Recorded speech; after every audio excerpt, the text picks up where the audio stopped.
A few of you guys have asked me to do a video about responsive design. I think it's time.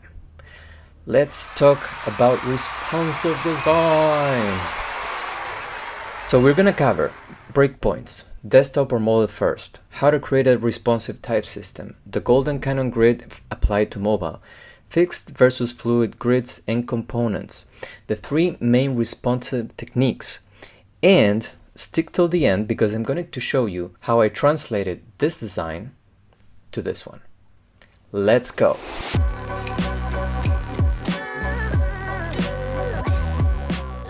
Hello again, my friends. If you're new to the channel, welcome. My name is Adrian Somoza and I focus on teaching advanced web design and freelancing skills. So if you're interested in staying up to date, make sure to subscribe and enable notifications. Let's dive in. All right, let's talk about breakpoints. So first of all, we have desktop, tablet, and mobile. So breakpoints will help you to, let me show you here, will help you to adapt, your layouts to any screen size. So let's say that you are doing that's a 4K, right? So it looks weird, but let's say laptop, and then you can go here and choose, let's say iPad Pro, right? And you can go and choose iPhone, right? So breakpoints will allow you to basically adapt to any screen size. And you see here, for example, there's a breakpoint where the title changes size so that it can be more adapted to a smaller screen size. So let's see here some other examples. So here, for example, you will see how here there's a breakpoint from desktop to tablet, again to adapt. So basically you can decide when a breakpoint happens and just switch around the layout on that breakpoint more dramatically, let's say. So it stops being fluid like this, right? And it makes like a jump in the layout. Okay, having said that, I usually design for desktop and mobile. I don't usually design for tablet. I would only design for tablet in very complex websites with tons of pages. And I would only design for tablet if the client knows that many of their clients would probably use tablet or big scale websites, like for example Apple, right? If you have a big scale website, it does make sense to invest time in doing like an adaptation of the website to tablet. But in general, desktop and mobile is enough. Now, should we start with desktop or mobile? I start with desktop first. There's no right or wrong here though, and bear in mind that it's about what's the most efficient option for you. What matters is the results and the time it takes you. To me, it's much easier and faster to simplify and strip down a design than the other way around. So I would rather, like I did that for the Man Trackers website, right? I started with this, and then you guys mentioned that, asked how would that look like in mobile, so I did this version. And so usually I start with desktop. To me, it's easier to do like a more immersive experience and then strip it down to the bare minimum, having all the elements already there. Now, how to create a responsive type system? To me, that's very simple. I simplified this process. I used to change a lot of type sizes, but now what I do is I just use, let me put this here. So now what I only do is I leave everything the same except for H1s and H2s maybe sometimes. So in this case, for example, I have the main title, which changes once you get to a certain screen size. But you can see that the paragraph, right? And also sometimes, for example, in this case, the H2 will go to a smaller hierarchy, but I don't change the size in this case. Instead of changing or shrinking the size, so that I have to add, so so that I don't have to add a new variable, what I do is I just jump to the next hierarchy, which would be the paragraph size. And so in that way, I don't have to add a new variable. It looks good, right? This is it looks good with the contrast, and it just works. So, but you can see that, for example, this one's, right? This is H2, and it stays the same from desktop to tablet down to mobile. Like if you see it here, you will see the like there's no difference. So very quickly, right? Everything stays the same size. Even this huge typeface, which I call H0 because it's really an ornamental hierarchy, it's not a functional one, and I use it very sparingly, but it still maintains the same size, as you can see. Okay, so type systems just maintain everything the same. The only thing that needs to change usually is H1s and sometimes H2s, but then try to change as little as possible from device to device so that it's as consistent as possible throughout the whole, like all the devices. Okay, let me show you one more example of this. So here's a investment management firm, and you will see how, for example, the paragraph will stay the same, but it's going to be the main title that changes, changes in size. This scaling is, I don't know why it's happening like that, but if we scale it up, you see that it maintains the paragraph size. It's the same, and the only thing that changes is the H1. Same for the content here, right? We have the paragraph and the H2s, and this still are the same throughout the whole, like all of the devices. The only difference here is the change of the layout, but the typography, the type system stays the same. Let's talk about the Golden Canon Grid for mobile. Let me go back here to this. So here's an example of how I would translate a very complex, actually, design from desktop down to mobile using the Golden Canon Grid. So this is super simple in terms of like how to adapt the Golden Canon Grid to mobile. Basically, it's just the same grid. You copy paste it and you just shrink it to the size of the new artboard. Now with this screen size, because it's much smaller, you will need less edges. Like here the desktop edges are too much, right? So you will need less, and so you can simplify to the bare minimum. And really this modular grid, the Golden Canon Grid, is a modular grid. The only thing that it's doing is just dividing the canvas into equal parts. So divided in half, in both vertical and horizontally, and then dividing it again into halves, dividing it again into half. So that's really what's happening here, and you can see that everything coincides with the grid, and it's very easy to use both in desktop as in mobile. Okay, so yeah, I don't know what else to say, but if you have any questions about that, just let me know. Let's talk about fixed versus fluid grids. So for example, this website has a fluid grid. What it means is that throughout the whole, like all of the devices, you will see that the text and all the elements flow. They're constantly being adapted to the screen size, right? Now in this case, we have a website that is not fluid but has a fixed grid. So once it hits a certain breakpoint, right, from here onwards, it stays fixed at one size.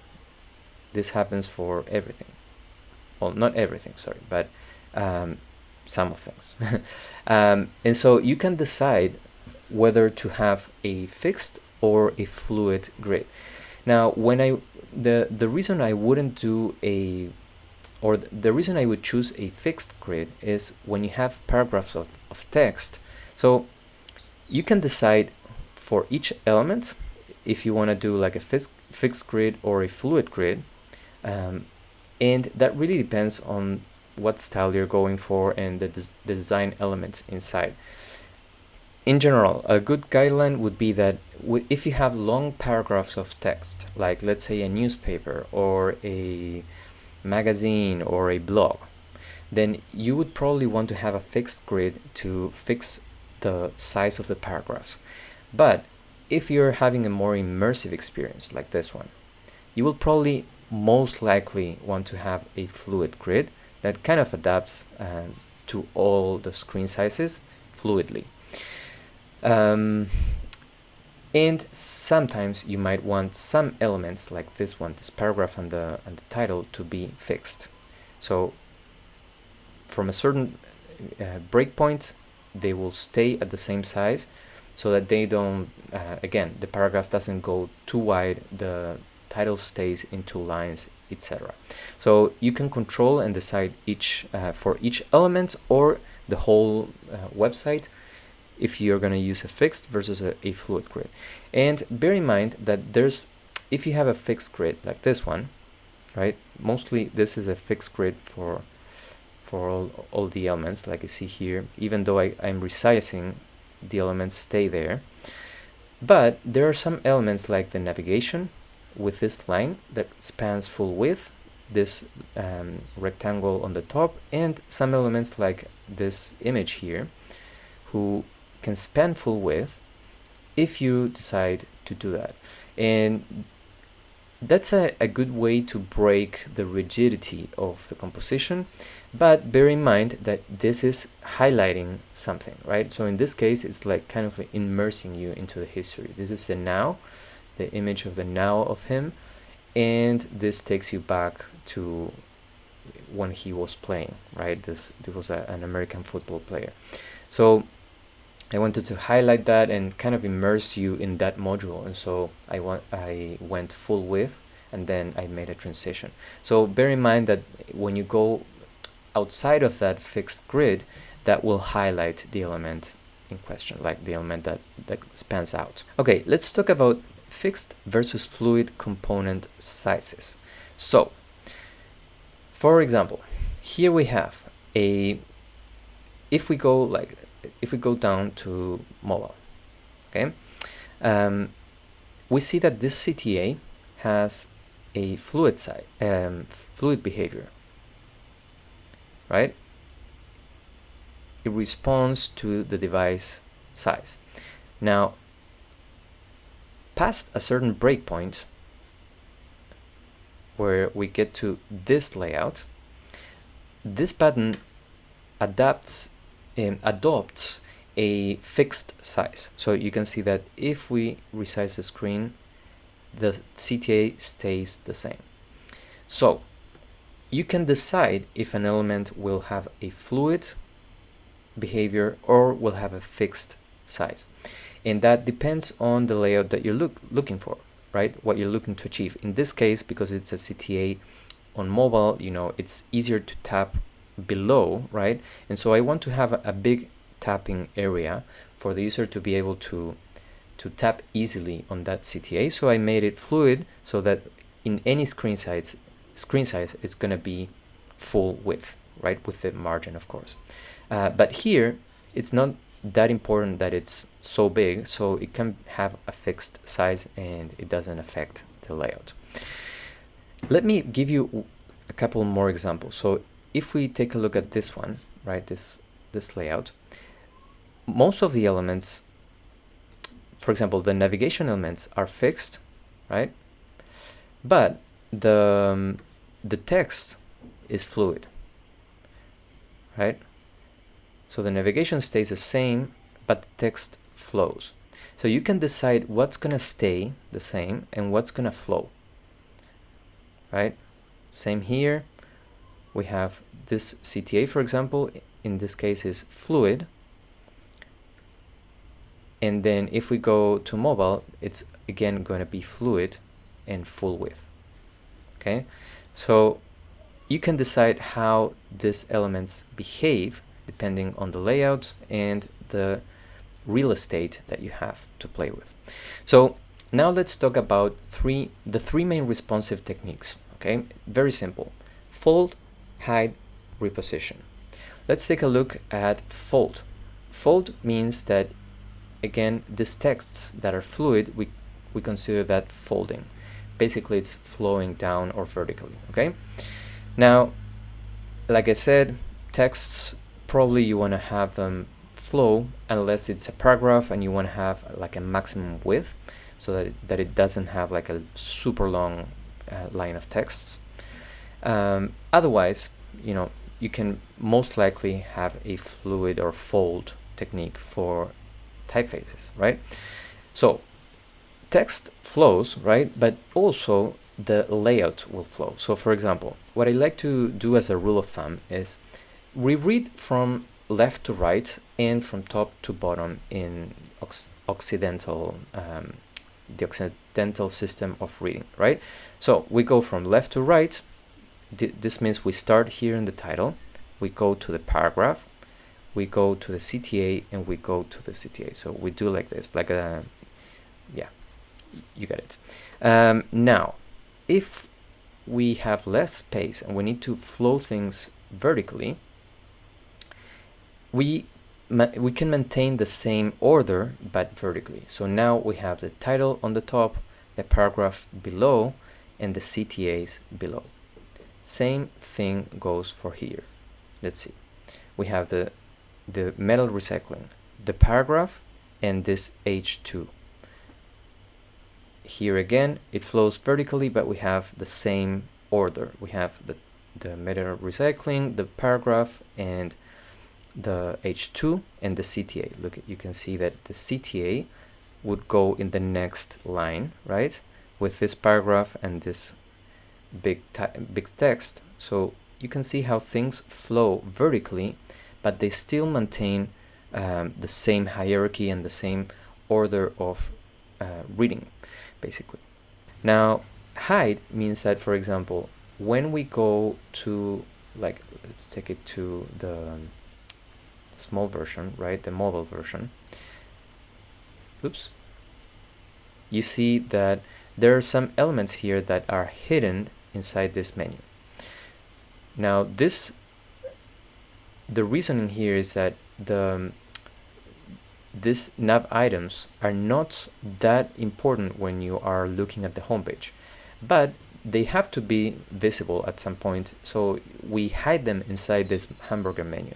Now, the email us and call us buttons are still important. I want to have them visible because that's the main goal of the website, so I keep them visible, but, and that leads us to the third point, I'm using a reposition technique here, and so I'm basically moving the buttons from here to the top, and in that case the CTAs have that same behavior.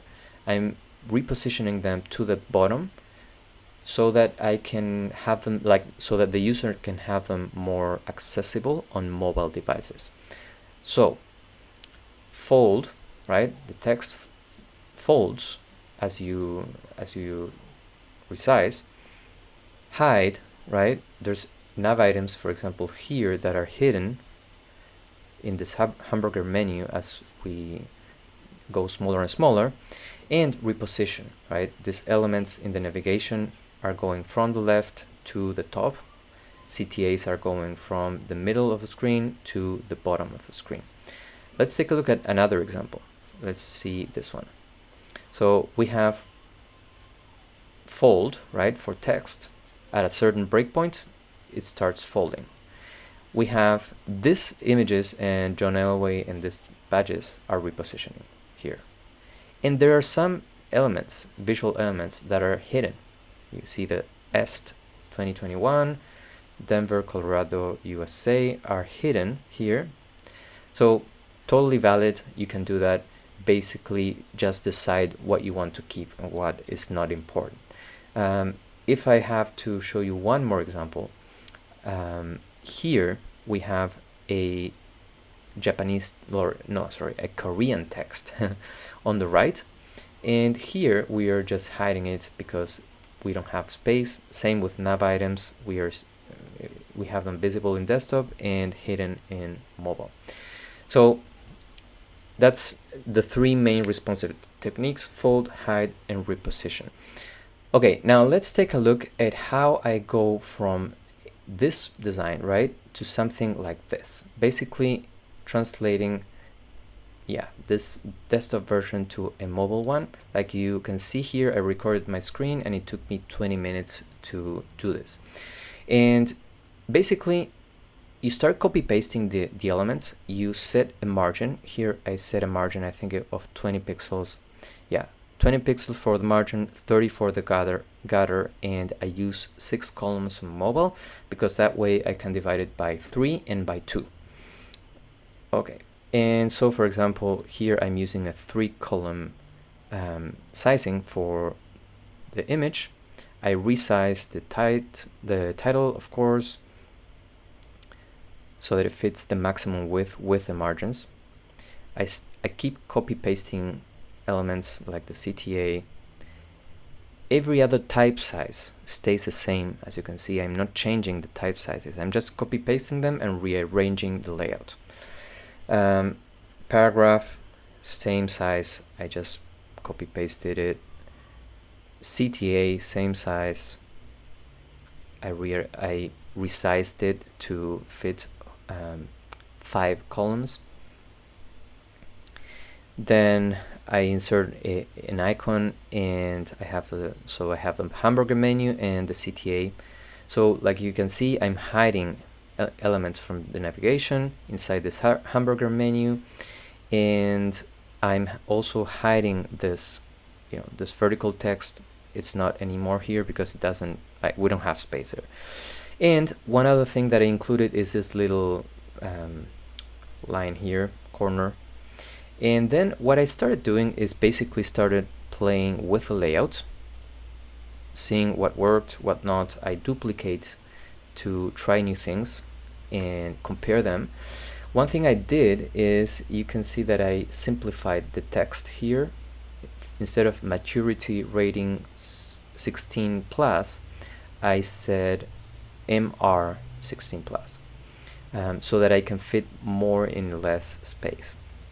And then I did the second screen, right? I tried at first to do this and try to maintain the same layout. It didn't work at the end, and you will see me try a lot here, but it didn't work. So basically at the end I thought, okay, let me try something simpler, right? Let me cut, instead of cutting the typeface in so many parts, let me cut it in 2 and have the video be in the middle, and just cut the typeface into 2.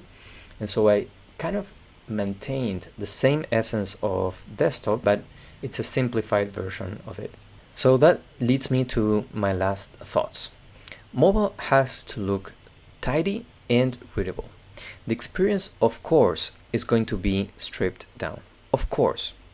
It should be, actually. It's not gonna be the same as in desktop, because mobile devices are less powerful than desktop devices. So we don't want to overload our users' devices with crazy animations and interactions that is going to perform really bad for the user, and it's going to create an overall bad user experience, right? So we're going to have to simplify the experience from desktop to mobile for that reason, right? For performance reasons, and because there's not so much real estate. But try as much as possible to maintain the essence of the design on desktop. I was tempted to directly remove this typeface, but then I thought, no, let's try to make this work. Let's find a way to simplify it so that I can still have like a broken typeface, but it's a simpler version of it. And so I came up with this version. There are always exceptions to the rule, and I want to end with this. My website, I can get away without a mobile version for my website just because my target audience are web designers. On my website and desktop, I can have more freedom to create a more interesting and immersive experience for my users, and because you guys are web designers, you're more interested, right, in something like this than just seeing it in mobile. Okay, so just bear in mind that there's always exceptions to the rule. Amazing, my friends. Let me know if you have any other questions in the comments below. I'll make sure to answer all of them and potentially create another video if needed. I have a free course with 5 secrets to compose beautiful websites with the Golden Canon Grid, so check it out, the link is in the description. And hey, if your end goal with learning these skills, right, is to have a financially peaceful career as a freelance web designer, remember that learning hard skills like the ones in this video is really second in priority. It's much more important for you to learn business skills like how to price your work and how to get more clients. So I really encourage you to take a look at this playlist next to learn about the business side of things so that you can create a financially peaceful career for yourself. Once you have profit, then you can focus on learning the hard skills so that you can improve your services and you can be more efficient. Now, if you're finding my free content valuable, I want to invite you to consider signing up to my signature program, the BONT Club. This is my mentorship program where you will learn web design and freelancing skills so that you can have a financially peaceful career and a creatively challenging one, doing what you love. So once you enroll, you will have access to the lifetime of the program, which includes live group coaching calls with me in a small group setting with like-minded web designers just like you, so that you can learn at your own pace, but surrounded with people that are aiming at the same goals that you are. So if you want to join the BONT Club, make sure to check the link below and apply. You got this, my friend. Let's bridge the gap one pixel at a time. Remember, check this playlist next.